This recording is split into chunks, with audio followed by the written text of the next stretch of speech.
రెడ్డి గారు. Thank you sir. మొట్టమొదటిసారి శాసనసభలో మాట్లాడే అదృష్టం కల్పించినందుకు ధన్యవాదాలు. ఈ బడ్జెట్ ద్వారా అందరి కోసం మనం అందరం అనే స్ఫూర్తితో ప్రజల చిరకాల ఆకాంక్షలు తీర్చడానికి మంచి సమయం ఆసన్నమైనది అనిపిస్తూ, తద్వారా రాష్ట్రంలో ఇంధన రాజ్యం స్థాపనకు అవకాశం వచ్చిందనటానికి ఇది ఒక మంచి మార్గంగా అవపడ్డది. మరి బడ్జెట్కు ప్రజలకు చెరువుగా ఉండి నమ్మకమైన విధంగా ఉన్నటువంటి ఈ యొక్క బడ్జెట్ను అందరం అభినందించవలసిన విషయం ఇది. కానీ శాసనసభకు మొదటిసారి వచ్చిన తర్వాత ఎన్నో ఆశలు, ఎంతో హోందాగా ఉంటుందనుకున్నాం. కానీ మరి రెండు మూడు సార్ల ఎన్నికైనటువంటి శాసనసభ్యులు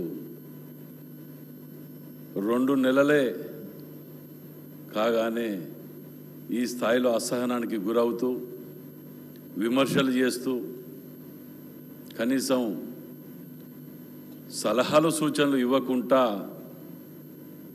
ఈ విధంగా రావటమే ఎక్కడ అభినందించబడుతుందో లేకపోతే ఎక్కడ ఇదవుతుందో అనే తోటి కోరం లేదని వెళ్ళిపోయటానికి తప్పించుకోవటానికి చేస్తున్నట్టు ప్రయత్నాలను చూస్తే చాలా బాధ అనిపించింది. ఇలా మరి పెద్దలు శ్రీహరి గారు మాట్లాడేటప్పుడు కూడా వారు సీనియర్ నాయకులు, జిల్లాలో కూడా గౌరవం ఉన్న వ్యక్తులు ఉండే.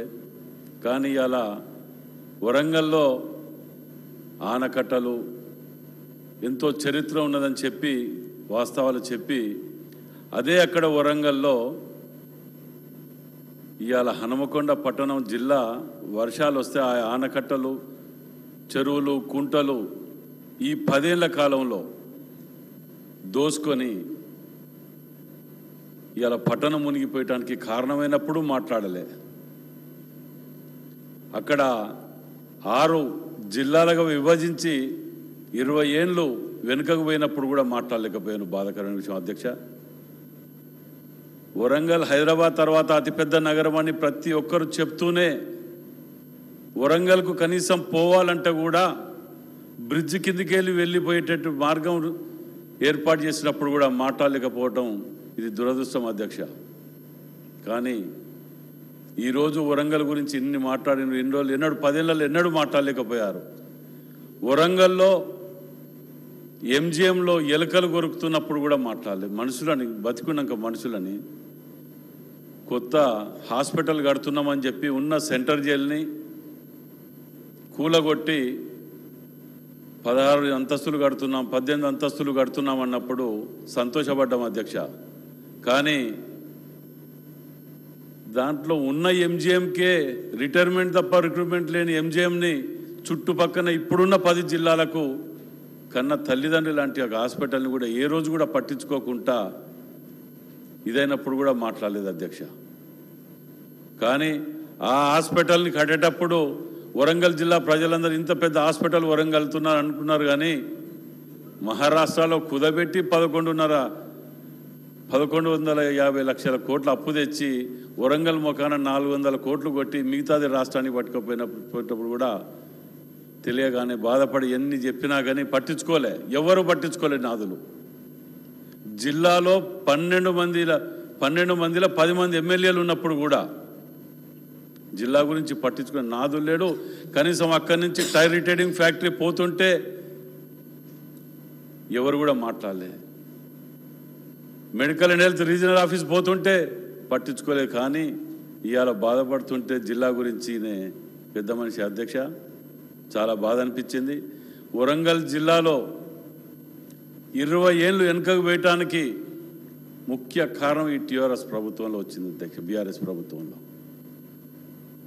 ఇవాళ అక్కడ కొండ నాలుగకు మందు పెడితే ఉన్న నాలుగే ఊసింది అన్నట్టు వరంగల్ జిల్లా ప్రజలు 10 సీట్లు ఊహించని విధంగా ఇవ్వటానికి కారణం కూడా అదే అధ్యక్ష.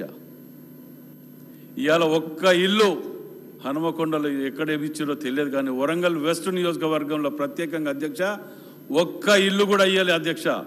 7-8 ఏళ్ళకెళ్ళి కట్టి 1200 ఇండ్లు ఉండంగా కూడా ఒక్క ఇల్లు ఇచ్చిన దాఖలు పోలే అధ్యక్ష. ఇన్ని పాపాలు ఒడిగట్టి ఇవాళ వీటి గురించి చిలక పలుకులు మాట్లాడుతుంటే చదువుకున్న వ్యక్తుల అధ్యక్ష ఏం మాట్లాడాలనో ఈ మొట్టమొదటిసారి వచ్చిన శాసనసభ్యునిగా ఏం మాట్లాడాలో కూడా మాకు మాట్లాడాలనుకుంటే కూడా అర్థం కావట్లే అధ్యక్ష. ఇవాళ ముఖ్యమంత్రికి మాజీ ముఖ్యమంత్రి గారు వచ్చినప్పుడు కూడా ఈ సగం మాట్లాడిన అక్కడి నుంచే అధ్యక్ష, వరంగల్ నుంచే. అల్లుడొస్తే ఎక్కడ పండుకోవాలి, గొర్రె కోసుకోవాలి, బర్రె కోసుకోవాలి, పత్రికా విలేకరులు ఇళ్లలో కూర్చొని నెట్ ఆపరేట్ చేయాలి అని చెప్పి ఇవాళ నేటికి కూడా 10 ఏళ్లలో ఒక్కటి కూడా చేయలే అధ్యక్ష. కాబట్టి నేను తక్కువ సమయంలో కంప్లీట్ చేస్తా అధ్యక్ష. మా ముఖ్యమంత్రి గారు కానీ శ్రీధర్ బాబు అన్న గారిని ఉత్తమన్న గారిని అందరూ కూడా ఇక్కడనే ఉన్నారు అధ్యక్ష. వరంగల్ పట్టణాన్ని రాష్ట్రంలో నిజంగా కూడా అతిపెద్ద నగరం హైదరాబాద్ తర్వాత అది దత్తకు తీసుకోవాలని కూడా మేము కోరుతున్నాను అధ్యక్ష. ఇతను గత ప్రభుత్వం చేసిన పాపాలని కనీసం మీ అందరి ద్వారా మనం కడుక్కునే ప్రయత్నం చేయాలని మేము అందరినీ కూడా కోరుతున్నాను అధ్యక్ష.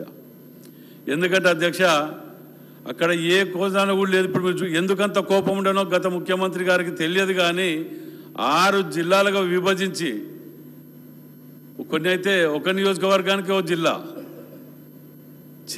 చేసిన కానీ వాటిని ఉన్నొక్క జిల్లా వరంగల్ అని పిలువడానికి సెంటర్ జైలు ఉండే అధ్యక్ష. ఇదివరకు ఆ వరంగల్ని కూడా నామరూపం లేకుండా పేరు లేకుండా ఆ ఒక్క సెంటర్ జైలు కూడా తీసుకుపోయింది అధ్యక్ష. అంటే వరంగల్లో ఉన్నట్టు మరి ఇంతకుముందు చెప్పిండ్రు వరంగల్ అంటేనే చాలా కాకతీయ రాజుల చరిత్ర అన్ని వాస్తవాలు చెప్పిండ్రు అధ్యక్ష. కానీ ఇంత చిన్న భిన్నం ఎందుకు చేసిండో మాత్రం మాకు అర్థం కాలే అధ్యక్ష. ఇన్ని మాటలు అసలు రాష్ట్రంలో ఎలక్షన్లకు పోయటానికి వాడుకునే సగం మాటలు వరంగల్ జిల్లాయే. కాబట్టి మీ ద్వారా అధ్యక్ష శ్రీధర్ బాబు అన్న అందరూ కూడా ముఖ్యమంత్రి ద్వారా వరంగల్ జిల్లాని ప్రత్యేక దృష్టి పెట్టి దత్తకు తీసుకొని దానికి న్యాయం చేయాలని మీ ద్వారా కోరుతున్నాను అధ్యక్ష. థ్యాంక్ యూ అధ్యక్ష. కుంభం అనిల్ కుమార్ రెడ్డి గారు.